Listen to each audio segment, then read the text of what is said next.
Hello and welcome to Atherton On Air. I'm Hal Deetsch. And I'm Sophia Bowden. Here's what's trending. Students in the medical pathway are all about learning how our bodies work, and pigs as well. Students in Goodwin's class recently performed some pig dissection. Here's Sophia McKinney with the story. Atherton High School is a school that has many opportunities. The school has 3 different academies: media arts, health sciences, and engineering. Miss Goodwin is one of the health science teachers in the health science wing located next to the cafeteria. Yeah, so in biomedical innovations, we are doing pig autopsies. They're actually fetal pig autopsies, so that we are examining the pigs and trying to figure out the cause of their death, even though we already know how the fetal pigs died. So these are pigs whose mothers were pregnant and taken to slaughter, and they figured out that they were pregnant after they were taken to slaughter, and so they use the fetal pigs for educational purposes. So we compare and contrast the organs and the size of the organs, and we try to determine cause of death, because enlargement, an enlarged heart could indicate cause of death potentially. So Students in Miss Goodwin's class have learned how pig anatomy works. It gives them the ability to learn hands-on experience throughout health.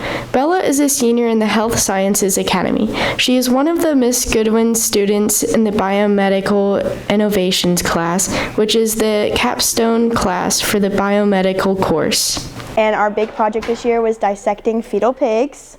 So what we did is we performed an autopsy on them, even though we know their cause of death because they were euthanized just for us to cut them, but you would perform it as you would a regular autopsy. So we did a big Y-shaped incision down, and we took out all their organs and weighed them. We dissected the brain. The health science classes are very hands-on, making it a lot easier to learn due to the fact that certain things are easier to visually learn with hands-on experiences rather than just getting lectured about it. For Atherton On Air, I'm Sophia McKinney. Thanks, Sophia.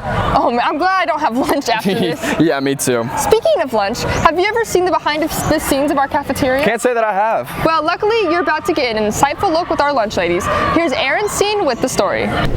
What do you think of when you hear the word school lunch? Is it prison slop? Is it a meal made with love? Is it something you brought from home? Whatever it may be, there's always an option to get a free school lunch here at Atherton High School. But how are these lunches made? From deliveries to preparation in the kitchen, there are a lot of steps to the school lunch that students don't really get to see.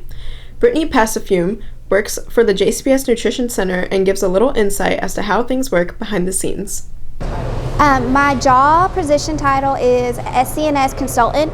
I handle more with the compliance regulation with USDA, and I also handle HR issues. Central office sends out a meal plan and ordering guide.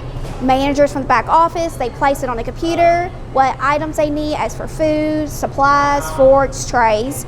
Once that stuff comes on site, about a week before we go with that menu, the managers and staff on site, they follow it. Everything has a recipe to it, so that will instruct them how to cook it, what equipment they need, what serving ounces, as for green beans is 4 ounces, what serving ounces go with that.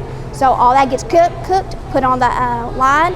We do certain temps to stay with the health department, and it gets served out to the kids. Now what do you think of when you hear the word school lunch? So much goes into the preparation of the school lunch at school, and students really only get to experience the results of it all. For Atherton On Air, I'm Erin. I just want to say I appreciate all that our lunch ladies do. Me too. Last Friday, students at our art department got a chance to show what they've been working on. Families and friends were invited to Atherton's art gallery. Let's take a look at what they've been working on. Basically, my portfolio is about intrusive thoughts, but instead of it being like with gore and stuff, it's like fruit and other things, like party streamers on this one, and the confetti. Then here, you know, an egg, or yeah.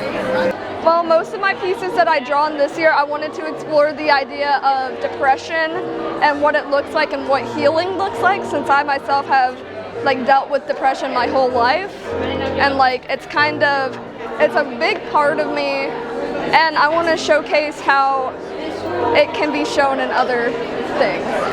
I enjoy doing art because it's easy and I can do whatever I want, and I don't know, it takes my mind off stuff sometimes, and also it's fun. I've drawn ever since I can remember. My mom actually kind of started me out when she dropped me off at preschool, I wouldn't let her leave until she drew all the kids and myself art to like color in. And so I was like, man, I really want to draw like my mom. And I guess that's kind of where I got it. Everything looks amazing. Great work, Ravens. Ever been camping? Yeah, a couple times. Ever see anything suspicious? I mean, not really. Well, let's go to Sam Fowler and see just what we could find in the woods. It's almost summertime. With that, people are going to start being back outside, being in the wilderness, and go hiking. With that, Bigfoot sightings are very popular in the state of Kentucky. One of the most prevalent Bigfoot sightings ever happened in Anderson, Kentucky a long time ago. With that, who wants to know more about this folklore?